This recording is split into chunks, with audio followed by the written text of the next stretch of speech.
Hello friends, welcome back to my channel.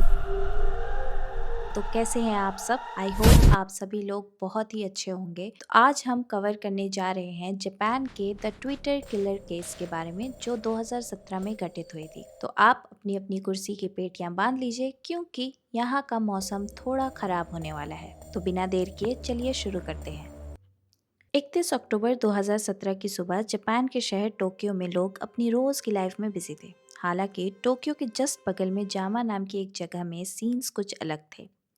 Japan के एक शांत से लॉफ्ट अपार्टमेंट में पुलिस अंदर जाती है और छानबीन के दौरान उस अपार्टमेंट के फ्रिज से उन्हें 9 अलग अलग इंसानी शरीर के हिस्से मिलते हैं, और हर एक शरीर की कहानी सोशल मीडिया प्लेटफॉर्म ट्विटर से जुड़ी हुई। जी हाँ, आपने बिल्कुल सही सुना। आज हम बात करेंगे 2017 के one of the famous Japan का ट्विटर किलर क्राइम केस। 2017 में इस केस ने जापान को हिलाकर रख दिया था। 27 साल का ताकाहिरो शिरियासी, जिसने ट्विटर पर जिंदगी से हारे हुए परेशान सुसाइडल लोगों को अपना निशाना बनाया। पुलिस को उसके अपार्टमेंट से 9 लोगों के म्यूटिलेटेड बॉडी पार्ट्स मिले। इस किलर को बाद में ट्विटर किलर कहा गया। ताकाहिरो ट्विटर में उन लोगों को ढूंढता जो अपनी जिंदगी से डिप्रेस्ड होते। एक बार अपने भरोसे में ले लेता तो बड़े ही प्यार से वो उनको अपने अपार्टमेंट में बुलाता, और जो भी लोग उसके अपार्टमेंट में जाते वो कभी बाहर नहीं आ पाते। दुख की बात यह है कि इस केस में हर एक विक्टिम की अपनी एक जिंदगी थी, अपना रीजन था अकेलेपन का, अपनी एक सफरिंग थी, जिसकी वजह से वो ट्विटर के थ्रू लोगों से जुड़ने की कोशिश करते, जहां इन सभी विक्टिम्स की एक कोशिश होती कि उन्हें उन जैसा सोचने वाला, जिंदगी जीने वाला, समझने वाला कोई मिल सके। और इसी कोशिश में वो लोग अपने अंदर चल रहे निराशा को ट्वीट करते रहते। उनकी कोशिश होती कि कोई उन्हें इस अंधेरे में उजाला दे सके, या कोई उन्हें उनके जैसा मिल सके। पर इस कोशिश में वो लोग इस बातों से अनजान थे कि सोशल मीडिया में कुछ ऐसे लोग भी होते हैं जो उनके इसी वीकनेस का फ़ायदा उठाते हैं। और उन्हीं लोगों में से एक था ये ताकाहिरो शिरियाशी। वो बड़े ही प्यार से उन्हें ये भरोसा दिलाता कि वो उनकी भावनाओं को बहुत ही अच्छी तरह से समझता है, और वो बिल्कुल तैयार है उनके साथ मरने के लिए। जी हाँ, वो उन्हें ये नहीं बोलता कि मैं तुम्हें उम्मीद दे रहा हूँ कि तुम जियो या अपनी लाइफ के साथ आगे बढ़ो। वो उन्हें ये यकीन दिलाता कि वो जो सोचते हैं वो बिल्कुल सही सोचते हैं, और उन्हें सुसाइड कर लेना चाहिए। और इतना ही नहीं, वो उनकी मदद करेगा सुसाइड करने में, क्योंकि वो भी उनके साथ मरना चाहता है। तो आप सोच ही सकते हैं कि जो लोग डिप्रेस्ड होते हैं, अगर उन्हें उनके जैसा ही कोई नेगेटिव थॉट वाला मिल जाएगा तो उन्हें लगेगा कि वो जो बात कर रहे हैं वो बिल्कुल सही है, और उनका मर जाना ही सबसे बेहतर ऑप्शन है। किसी ने सोचा भी नहीं था कि टोक्यो के जामा शहर में सिचुएटेड इस बहुत ही शांत अपार्टमेंट ब्लॉक, दिखने में बिल्कुल नॉर्मल से इस ब्लॉक में ऐसा कुछ हो सकता है। लेकिन इसी अपार्टमेंट ब्लॉक के सेकंड फ्लोर में वो कमरा था जिसने 2017 में पूरे जापान में सनसनी फैला दी थी। ये एरिया नॉर्मली बहुत ही सेफ माना जाता है, इसलिए यहाँ ऐसा कुछ हो सकता है किसी ने ये सोचा भी नहीं था। तो इस कहानी को जानने के लिए चलिए आप लोगों को लेकर चलते हैं 9 अक्टूबर 1990। जापान के टोक्यो शहर के जस्ट बाहर जामा नाम की जगह में एक बच्चे ने नॉर्मल से मिडिल क्लास फैमिली में जन्म लिया। उस बच्चे की माँ ने उसके जन्म से पहले ही उसका नाम किताबों से निकाल कर सोचा हुआ था, और फिर वही नाम उसे मिला, ताकाहिरो शिरियासी। सिरियाशी बचपन से ही अकेला रहना पसंद करता था, जिसके वजह से उसके दोस्त बहुत ही कम लोग बने। शिरियासी के जन्म के ठीक 2 साल बाद उसकी माँ ने एक लड़की को जन्म दिया। फैमिली बड़ी, फैमिली के खर्चे बढ़े, जिसके चलते दोनों माँ बाप ने जॉब ले लिया और दोनों जॉब पर जाने लगे। ताकाहिरो धीरे धीरे उम्र के साथ और भी अकेला रहने लगा। उसकी माँ को पहले तो सब नॉर्मल लगा, पर बाद में जब उसका अकेलापन और ज़्यादा बढ़ा तो उसकी माँ ने चिंतित होकर उसे सॉकर क्लास में एडमिशन दिलाया, ये सोचकर कि वो बाहर जाएगा, दोस्तों से मिलेगा, गेम्स खेलेगा तो उसका अकेलापन दूर होगा। हालांकि सिर्फ 1 साल में ही ताकाहिरो ने वहाँ जाना बंद कर दिया और सॉकर क्लास से क्विट कर दिया। ये देखकर उसकी माँ ने सोचा कि चलो इसको वीडियो गेम्स लेके देते हैं, शायद वीडियो गेम्स खेलेगा तो उसका मन थोड़ा अच्छा होगा और वो शायद अकेलेपन से दूर होगा। पर उसकी माँ को ये नहीं पता था कि उनके वीडियो गेम्स दिलाने के बाद वो ऑनलाइन गेमिंग का एडिक्ट हो जाएगा, और इतने बुरी तरीके से एडिक्ट हो गया था कि उसके माँ बाप जब भी उसे डांटते या बोलते कि तुम ज़्यादा खेल रहे हो, इतना मत खेलो, तो वो और भी गुस्सा हो जाता उन पर। और एक बार इतना गुस्सा हो गया कि उसने दीवार में इतनी ज़ोर से मुक्का मारा कि दीवार में छेद हो गया। जिसे देखकर उसके माता पिता बहुत ही चिंतित हो गए और उन दोनों में अनबन होने लगी। अनबन इतनी बढ़ गई कि उसकी माँ ने कुछ ही दिनों में उसके पापा से डिवोर्स ले लिया और डिवोर्स का कुछ इस तरह से असर पड़ा ताकाहिरो पर कि वो और भी अकेला हो गया। उसकी माँ उसकी बहन को लेकर वहाँ से चली गई और उसके पापा के साथ ताकाहिरो रहने लगा। क्योंकि ताकाहिरो के पिता भी जॉब करते थे तो वो अक्सर जॉब में चले जाते। जापान का वर्क कल्चर बहुत ही स्ट्रिक्ट है, तो वहाँ सिर्फ 9 to 5 नहीं होता है, वो एक्सटेंड हो जाता है। तो अगर कोई 9 बजे अपनी जॉब के लिए निकला है तो वो अक्सर घर 10-11 बजे रात में ही वापस आता है। तो आप सोच सकते हैं कि पूरा 12-13 घंटा वो और भी अकेला हो गया। उसने जैसे तैसे अपनी हाई स्कूल की पढ़ाई पूरी की और हाई स्कूल तक जाते जाते वो स्कूल जाना एकदम कम कर दिया था, बट फिर भी उसने किसी तरह से हाई स्कूल पास किया और कॉलेज नहीं गया।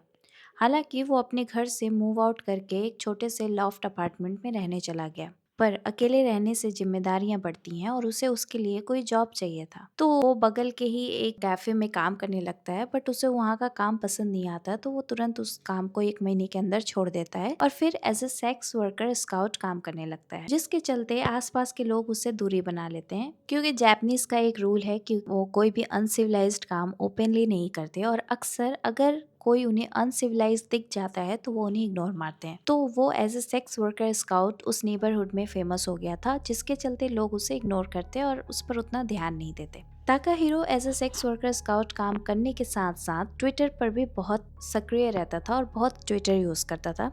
इतना यूज करता था कि उसके एक टाइम पर 10-10 अकाउंट होते थे। क्यों होते थे ये आपको आगे पता चलेगा। तो ट्विटर पे सक्रिय होने की उसकी एक वजह थी कि वो ऐसे लोगों से चैटिंग करता है, बातें करता जो ऑलरेडी जिंदगी से हारे हुए होते और डिप्रेस्ड होते और मरने की बातें करते। तो जो लोग भी ऐसा ट्वीट करते वो अक्सर उन्हें रीच आउट करता था खुद से, और जिनका रिस्पॉन्स उन्हें मिल जाता था वो उन्हें अपने साझे में लेता और इस तरह से बहलाता फुसलाता कि वो लोग उसकी बातों में आ जाते। और जब वो उसकी बातों में आ जाते तो वो उन्हें अपने अपार्टमेंट में बुलाता, और एक बार जो भी उसके अपार्टमेंट में आया वो फिर कभी बाहर नहीं गया। तो ट्विटर में सक्रिय होते होते और मैसेज करते करते लोगों को उसे एक ऐसी लड़की मिलती है जो बहुत ही डिप्रेस्ड होती है और उसे तुरंत कोई चाहिए होता है जो उसके साथ मर सके। तो वो इसको रीच आउट करती है और ये उसे अपने साझे में ले लेता है कि हाँ मैं भी तैयार हूँ मरने के लिए। एक बार वो उसका भरोसा करती है तो वो उसे अपने अपार्टमेंट में बुलाता है, बट वो ये ज़रूर मेक श्योर करता है कि जो भी लड़की या लड़के से वो बात करे उसके पास पैसा अच्छा खासा हो और वो पैसा लेकर उसके पास आए। तो वो ये मेक श्योर करता है कि जो भी विक्टिम उसके पास आए उसके पास पैसा हो और वो उनका पैसा ले सके। क्योंकि एज ए सेक्स वर्कर उसे काम करने में मज़ा तो आ रहा था, बट उसकी उतनी कमाई नहीं थी जिस तरह से वो अपनी कमाई चाहता था। तो विक्टिम में जब उसके घर पर आती है तो पहले दिन ये दोनों बातचीत करते हैं और धीरे धीरे 1 महीना हो जाता है और 2 महीना हो जाता है और विक्टिम है उसे पसंद आने लगता। तो बैक ऑफ द माइंड वो ये छोड़ देता है कि उसे मारना है। उसी बीच उसकी मुलाकात विक्टिम सी से होती है जो कि विक्टिम ए के साथ मिलकर उसके घर आने लगता है। तो विक्टिम ए एक लड़की होती है और विक्टिम सी लड़का होता है। ये दोनों मिलकर उसके घर आने जाने लगते हैं।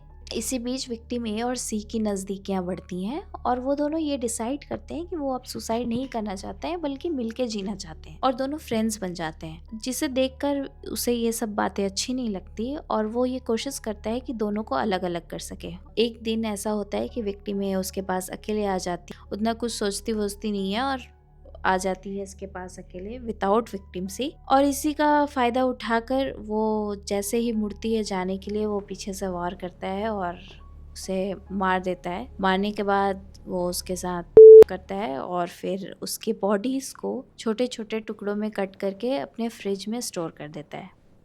कुछ दिन बीतता है, ये अपने विक्टिम बी से मिलता है।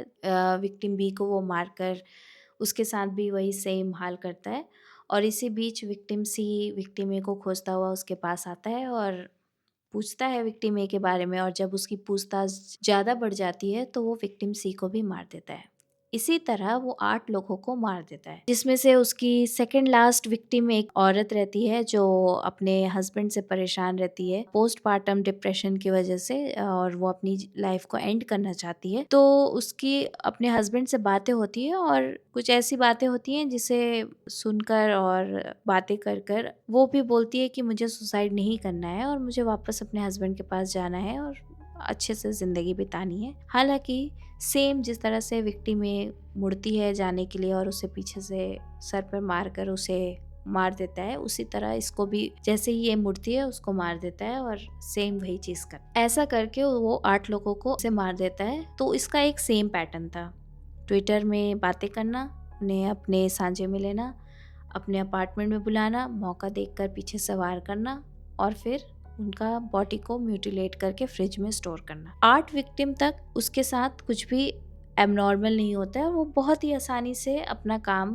कर देता है। हालांकि कहते हैं ना, जब पाप का घड़ा भर जाता है तो अपने आप ही वो फूट जाता है, तो इसके साथ भी ऐसा ही कुछ हुआ। इसके पापों का घड़ा भर गया था और जब विक्टिम आई, मतलब लास्ट विक्टिम, जब इसके पास इससे बात हुई उसकी ट्विटर पर, तो उसने बोला कि मेरे पास ज़्यादा पैसे नहीं है, सिर्फ 1000 येन है, जो कि बहुत ही कम होता है। तो वो बोलता है कोई बात नहीं, 1000 येन है, चलेगा।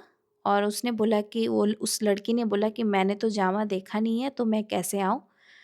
तो ये ताकाहिरो उसे बताता है कि कहाँ पे ट्रेन चेंज करना है और उसे टेंशन लेने की ज़रूरत नहीं है, वो खुद आ जाएगा उसके पास और उसको पिकअप कर लेगा। जिसे सुनकर वो लड़की बोलती है कि ठीक है, बट 2-3 दिन तक वो रिप्लाई नहीं करती है कुछ इसका, और 2-3 दिन बाद बोलती कि क्या हम मिल सकते हैं बातें करने के लिए। तो ये बोलता हाँ बिल्कुल, तुम आ जाओ, मैं इस स्टेशन से तुम्हें पिकअप कर लूँगा। तो वो चेंज करके ट्रेन जाता है, उसे पिकअप करके अपने अपार्टमेंट में ले आता है।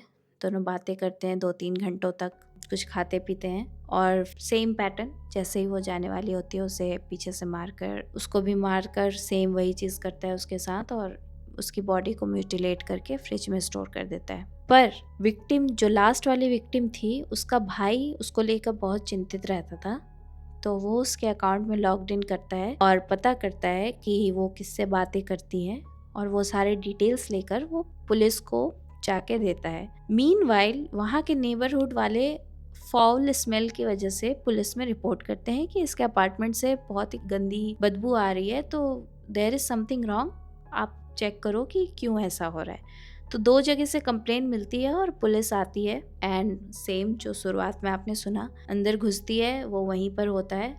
फ्रिज और कूलर में 9 इंसान के म्यूटिलेटेड बॉडीज मिलते हैं। तुरंत गिरफ्तारी होती है उसकी और उसके बाद उसका कोर्ट प्रोसीडिंग होता है, बाद उसके ट्रायल्स होते हैं और ट्रायल्स में उसका बहुत ही वो शांत होता है, कुछ ऐसा रिएक्शन नहीं देता है कि मतलब किसी को कुछ लगे, बहुत ही शांत होता है। जब उससे लॉयर्स वगैरह पूछते हैं तो वो बोलता है कि उसकी फैमिली कोई भी नहीं आई उससे मिलने और ही इज़ वेरी लोनली, मतलब वो लास्ट तक यही बोलता है कि वो बहुत अकेला है, उससे कोई नहीं मिलने आया, उसके माँ बाप उससे रिश्ता ख़त्म कर चुके हैं। और उसके लॉयर्स उससे पूछते हैं कि क्या तुम्हें किसी चीज़ के लिए बुरा लगा एंड ऑल, तो बोला कि नहीं, मुझे ऐसा कुछ फील नहीं हुआ, बट बस यही है कि विक्टिम ए जो थी वो थोड़ा मेरे क्लोज थी, मैं उसे मारने वाला था नहीं, बट उसकी विक्टिम सी के साथ ज़्यादा क्लोजनेस बढ़ गई थी तो मुझे अच्छा नहीं लगा, तो मैंने उसे मार दिया। फिर उसको लॉयर्स पूछते हैं कि तुम्हें क्या किसी के बारे में कुछ फील हुआ, तो उसने बोला नहीं, ऐसा कुछ फील वील नहीं हुआ। अगर क्रिमिनल्स बहुत ही नार्सिसिस्ट होते हैं, उन्हें कुछ फील नहीं होता किसी के लिए, उनके अंदर सिंपैथी एम्पैथी नाम के कोई इमोशंस नहीं होता है, वो बस जिसे मारना चाहते हैं वो मार देते हैं। जुलाई 2018 को उसने अपने क्राइम कबूला और जज ने उसे फांसी की सजा सुना दी।